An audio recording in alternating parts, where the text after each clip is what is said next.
Assalamualaikum warahmatullahi wabarakatuh.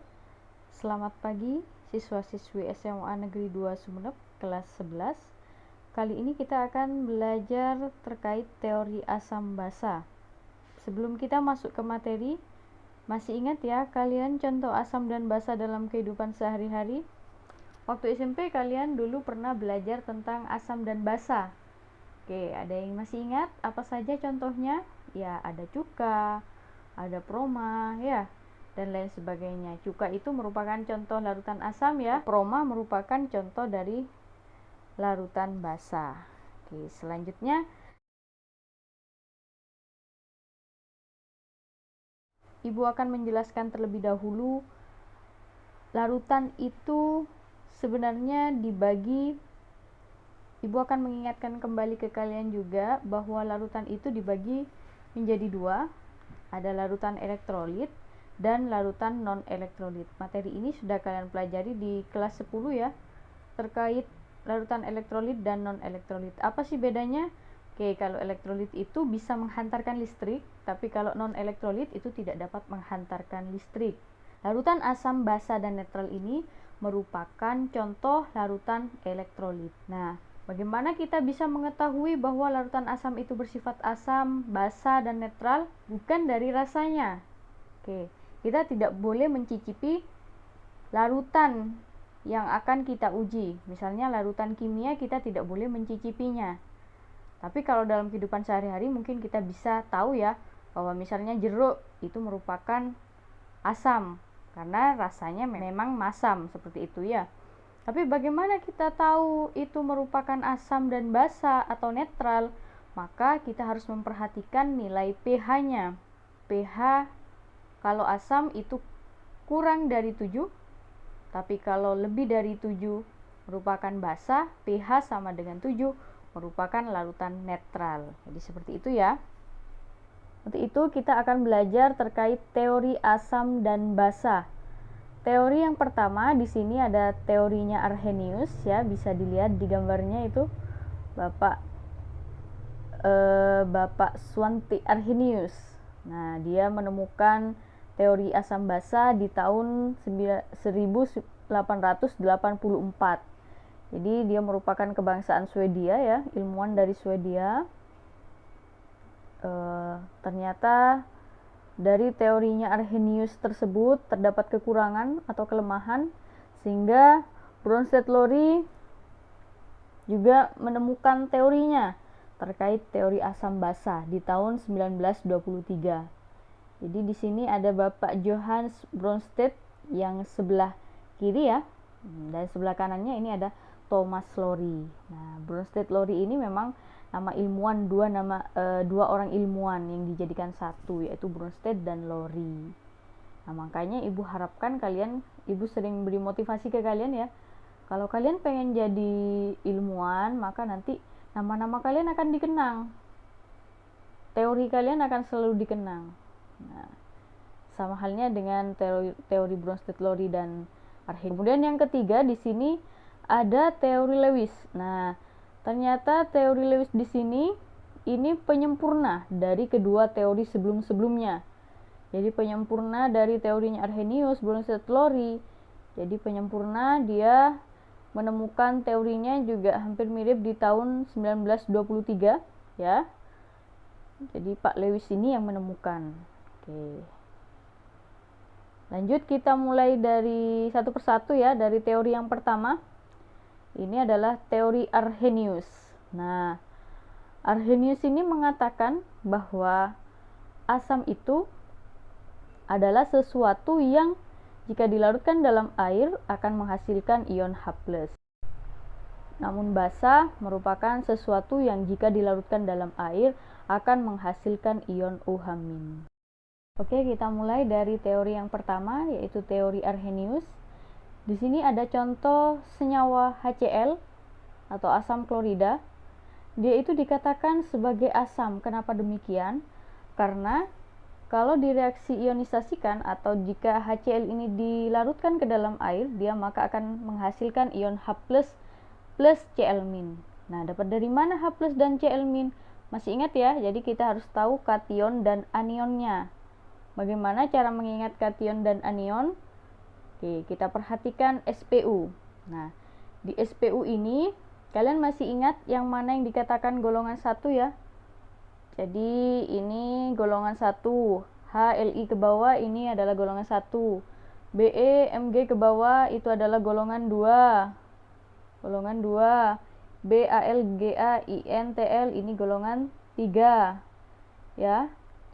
CSI 4, N ke bawah ini adalah 5, O6, F7 ke bawah, HE adalah golongan 8. Nah, sekali lagi Ibu ingatkan bahwa untuk mengetahui kation dan anion kita harus mengingat kembali. Kation itu biasanya adalah atom yang bermuatan positif, sedangkan anion adalah atom yang bermuatan negatif. Atom-atom yang bermuatan positif itu biasanya ada di golongan 1, 2, dan 3. Yang berada di golongan 1A itu biasanya bermuatan positif 1, yang ada di golongan 2A itu biasanya bermuatan positif 2, kemudian yang ada di golongan 3A itu biasanya bermuatan plus 3. Nah, sebaliknya untuk anion biasanya ya, FCl itu kan tadi golongan 7. Dia itu cenderung menerima elektron sebanyak 1, maka dia itu akan bermuatan min 1. Tapi kalau OSSE ini karena dia ada di golongan 6A, maka dia itu cenderung menerima 2 elektron, sehingga dia nanti muatannya adalah negatif 2, O-2 seperti itu dan seterusnya.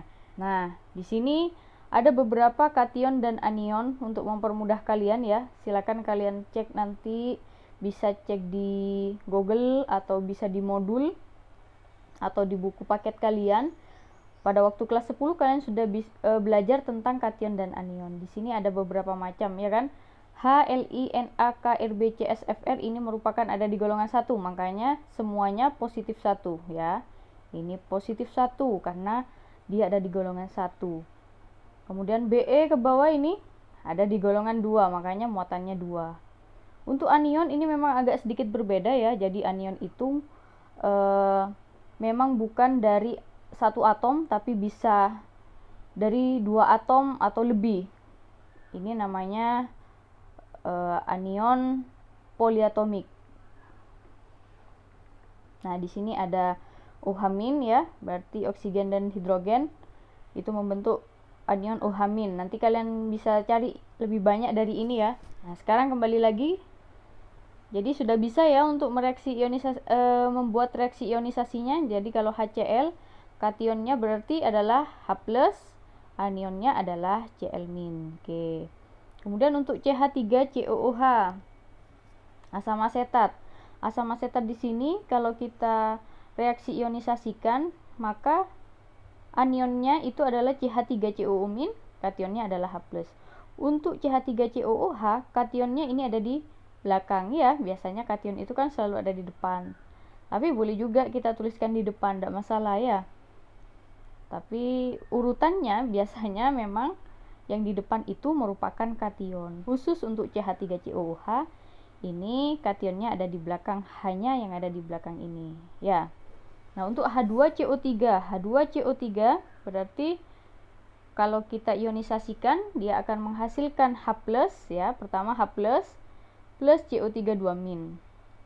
Nah, H+ di sini ternyata hanya di sebelah kiri atau sebelum panah ini hanya atom H-nya terdapat sebanyak 2, sedangkan di kiri hanya 1 kan pertama.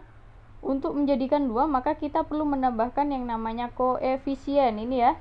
Yang di depan ini adalah koefisien. Nah, koefisiennya 2. Jadi bukan H2+, tapi 2H+.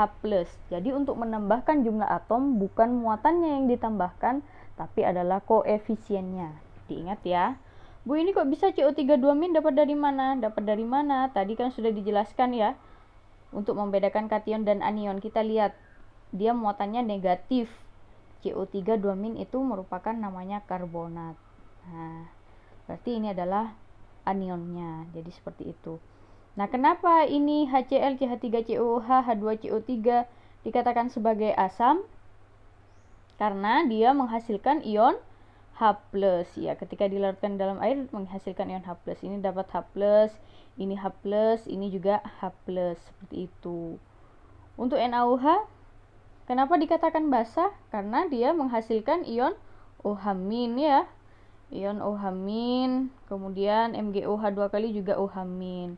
Nah, ini MgOH 2 kali, kenapa ini ada duanya? Di depannya OH-. Nah, jadi karena OH yang di sini ya, sebelah kiri ini terdapat 2, maka untuk menyamakan kita tambahkan dengan koefisien 2. Jadi diingat seperti itu cara menuliskan reaksi ionisasinya. Selanjutnya, di sini ada latihan, silakan kalian tuliskan reaksi ionisasinya ya. Misalnya KOH, maka KOH berarti ini akan menghasilkan K+ plus OH-. Nah, K+ plus OH- berarti di sini reaksinya termasuk asam atau basa? Kalau dia menghasilkan OH- berarti dia adalah basa. Kita beri checklist di sini ya. Kemudian alasannya kenapa dia dikatakan basa tadi, karena dia itu menghasilkan ketika dilarutkan ke dalam air menghasilkan OH-. Nanti silakan dikerjakan untuk soal yang lain ya. Nah, ini teori berikutnya, teori Bronsted-Lowry. Nah, di sini Bronsted-Lowry mengatakan karena teorinya Arrhenius tadi terdapat kelemahan ya. Jadi ternyata katanya Bronsted-Lowry itu tidak semua asam dan basa itu harus dilarutkan ke dalam air, tapi bisa dengan menggunakan pelarut yang lainnya. Begitu menurut Bronsted-Lowry, sehingga dia memberikan teorinya bahwa asam itu adalah zat yang memberikan atau sebagai donor proton H+. Atau kalau namanya donor ya, donor itu berarti kan kaya akan H+. Tapi kalau basa itu adalah akseptor atau miskin. Jadi kebalikannya donor, akseptor dari proton H+. Atau dia miskin akan H+. Itu menurut Bronsted-Lowry.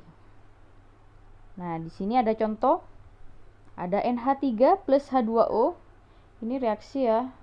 Tanda panah harusnya. Ini tidak muncul di... Oke. Ini tanda panah.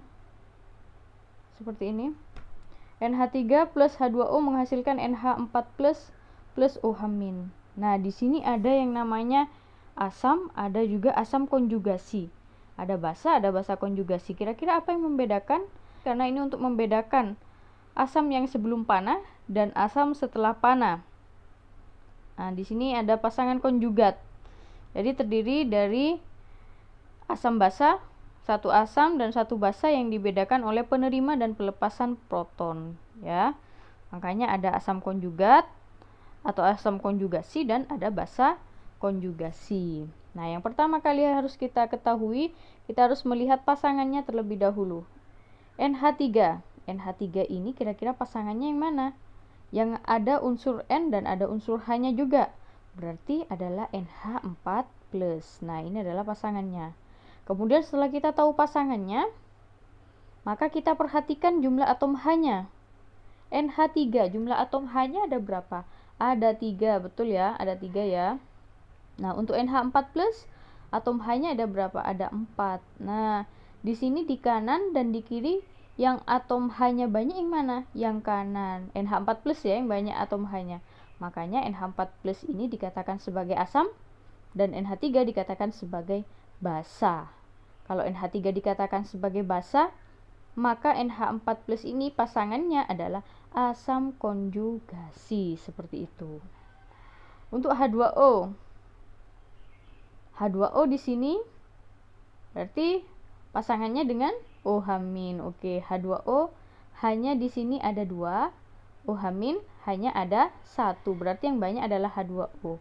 Makanya H2O ini dikatakan sebagai asam, ya. Berarti OH-nya pasangannya asam itu adalah basa konjugasi, seperti itu. Bisa dipahami ya? Semoga kalian bisa memahami. Nah, ini ketutupan ya. Ketutupan tulisan asam basa ini. Oke. Ini ada HSO4 min ditambah CO3 2 min bereaksi kesetimbangan SO4 2 min dan HCO3 min. Nah, di sini kita perhatikan terlebih dahulu pasangannya. HSO4 kira-kira pasangannya HSO4 min pasangannya dengan yang mana? Ya, betul, HSO4 min pasangannya dengan SO4 2 min. Nah, kita perhatikan jumlah atom H-nya. HSO4 min ini atom H-nya berarti ada berapa? Ada 1. SO4 2 min tidak ada ya. Berarti yang banyak H-nya itu adalah yang HSO4. Maka HSO4 min ini dikatakan sebagai asam. Pasangannya SO4 2 min adalah basa konjugasi. Untuk CO3 2 min. CO3 2 min di sini pasangannya adalah HCO3 min. Nah, CO3 2 min ini ada atom H-nya? Tidak ada. HCO3 ada 1. Berarti CO3 ini dikatakan sebagai basa, HCO3 min dikatakan sebagai asam konjugasi. Paham ya? Oke, paham. Cukup gampang untuk membedakan asam basa. Maka kalau ada reaksi ionisasi seperti ini kemudian kalian disuruh membedakan, bisa ya. Mana asam, mana basa, kemudian mana asam konjugasi dan mana basa konjugasi. Jadi misalnya contohnya seperti ini. CH3COOH dan H2O bereaksi kesetimbangan menjadi H3O plus CH3COO min. Maka kita perhatikan pasangannya. Kira-kira CH3COOH ini pasangannya dengan yang mana? Dengan CH3COO min. Oke, bagus. Berarti H2O dengan H3O plus. Nah, kita perhatikan CH3COOH. Ini H-nya ada berapa? Atom H-nya ada berapa? Ada 3 ditambah 1 ada 4. Yang di sini ada 3. Berarti yang banyak yang mana? Yang sebelah kiri. Maka yang kiri dikatakan sebagai asam. Oke, A ya. Kita tuliskan A saja. Maka CH3COO min-nya adalah pasangannya adalah basa konjugasi. Selalu seperti itu. Maka ini adalah BK, basa konjugasi. Untuk H2O dan H3O plus. H2O di sini hanya ada berapa? Hanya ada 2. H3O plus ada 3 hanya. Maka yang banyak itu yang mana? Yang kanan. Oke, berarti yang kanan ini adalah asam, H3O plus ya. H2O adalah basa. Maka H3O plus dikatakan juga, jangan lupa ini harus ada konjugasinya. Berarti ini adalah asam konjugasi. Cukup gampang ya. Oke, yang lainnya silakan coba kalian kerjakan ya. Oke, selanjutnya teori Lewis. Teori Lewis ini adalah teori penyempurna dari teori-teori sebelumnya, baik itu Arrhenius dan Bronsted-Lowry. Kenapa? Karena teori Lewis ini merupakan teori yang sangat komplit karena dia itu menggunakan ikatan kimia untuk menjelaskan asam dan basa. Jadi teori Lewis ini di sini menjelaskan asam basanya berdasarkan struktur Lewis. Masih ingat ya? Menggambarkan struktur Lewis? Oke. Kalau lupa silakan pelajari lagi ikatan kimianya pada waktu kelas 10 ya. Jadi di sini Lewis mengatakan bahwa asam adalah akseptor PEB atau akseptor berarti dia itu penerima. Penerima berarti dia miskin. Akseptor berarti miskin, donor ini adalah kaya. Ya, donor ini berarti pemberi, berarti dia kaya. Kalau basa itu kaya akan PEB. PEB di sini pasangan elektron bebas. Yang mana yang dikatakan PEB? Silakan cek kembali ikatan kimianya ya. Oke, di sini ada contoh. Tentukan asam Lewis dan basa Lewis pada persamaan reaksi berikut. Jadi di sini ada NH3 ditambah H+, ini ada reaksi ya. Bereaksi menghasilkan NH4+. Maka cara mengerjakannya kita gambarkan struktur Lewisnya terlebih dahulu. NH3 kita gambarkan. Berarti yang menjadi atom pusat yang mana? Yang jumlah atomnya sedikit. N dengan H ini kan yang hanya ada 1 itu adalah N. Maka N yang kita tuliskan di tengah. Hanya ada 3. Berarti kita gambarkan hanya ada 3. 1, 2, 3. Begitu kan ya? Nah, setelah selesai kita perhatikan H tadi dikatakan terdapat di golongan 1, berarti dia melepaskan 1 elektron. Nah, ditandai dengan tanda ini silang ya. Elektronnya ini silang, ditandai dengan tanda silang ini ya. Oke, H yang pertama ini, kemudian H yang kedua ini, H yang ketiga ini, ada 3. Nah, kemudian N-nya, N di sini terdapat di golongan 5, betul, 5A. Makanya dia terdapat elektron sebanyak 5. Ini ditandai dengan tanda titik ini ya, untuk membedakan elektronnya H dengan N. Untuk yang N ditandai dengan tanda titik, yang H ini tanda silang. Maka kita hitung, benarkah ada 5? Ini ada 1 ya. Oke, kita hapus dulu. Kita hitung dari atas, 1, 2 punyanya N, 3 punyanya N, 4, 5 punyanya N. Ya, yang biru itu ya. Jadi itu titik yang biru semua punyanya N. Maka ada 5 N elektronnya. Nah, untuk H+, maka gambarnya seperti ini, struktur Lewisnya ya. Nah, di sini bisa kita perhatikan mana yang memiliki PeB. PeB itu adalah pasangan elektron bebas. Yang mana? Ini adalah PeB. Ya. Jadi yang Ibu lingkari ini adalah PeB. Kan di sini tidak ada ikatannya, dia tidak berikatan dengan H atau dengan atom yang lain, makanya ini dikatakan sebagai PeB.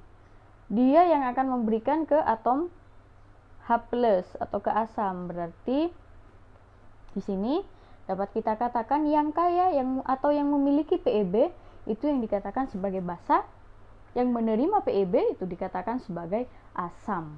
Berarti NH3 di sini dikatakan basa, H+ adalah asam, sehingga gambarnya menjadi seperti ini ya. Nanti menjadi 1, NH4+ itu adalah digabung seperti ini. Paham ya? Oke. Selanjutnya di sini ada H2O dengan H2O plus H+ bereaksi menghasilkan H3O+. Nah, cara gambarnya sama seperti NH3 tadi. Atom pusatnya adalah O, ditaruh di tengah, H-nya ada 2, berarti bisa di kanan, bisa di kiri. H itu tadi elektronnya ada 1, ditandai dengan titik ya, ini ya, ada 1, ada 2. O itu ada di golongan 6, 1, 2, 3, 4, 5, 6, betul, ditandai dengan tanda silang. Ada 6 tanda silangnya, karena O ada di golongan 6, jadi seperti itu. Maka kalau digambarkan, H3O+ menjadi seperti ini ya, H3O+. Nah, ini yang menjadi asam yang mana, basa yang mana kira-kira? Ya, betul sekali. Jadi asam itu adalah H+-nya ya. Kenapa kok dikatakan asam? Karena dia itu tidak terdapat pasangan elektron bebas. Menjadi yang mempunyai pasangan elektron bebas itu yang mana? Yang ini. H2O ya. Jadi ada PeB-nya di sini. Nah, tapi yang diberikan yang mana? Yang diberikan itu ada yang didonorkan, yaitu H2O mendonorkan PeB-nya untuk H+, sehingga akan menghasilkan H3O+. Berarti yang dikatakan basa adalah H2O, sedangkan H+ adalah asam. Paham ya sampai di sini ya? Ada pertanyaan? Tidak ada. Oke. Kalau ada pertanyaan silakan tulis di kolom komentar ya. Ini ada beberapa soal, jadi mohon maaf ini yang ada tanda silang seperti ini artinya reaksi cuma tidak muncul ya di sini ya. Silakan dicoba di rumahnya. Oke. Mungkin itu teori terakhir kita, teori Lewis. Jadi mungkin itu dulu materi pembelajaran kita kali ini. Jangan lupa berdoa sebelum dan setelah belajar, supaya ilmu yang kalian dapatkan nanti bisa bermanfaat dan menjadi amal jariah buat kalian semuanya. Terima kasih atas perhatiannya. Salam sehat dari saya. Assalamualaikum warahmatullahi wabarakatuh.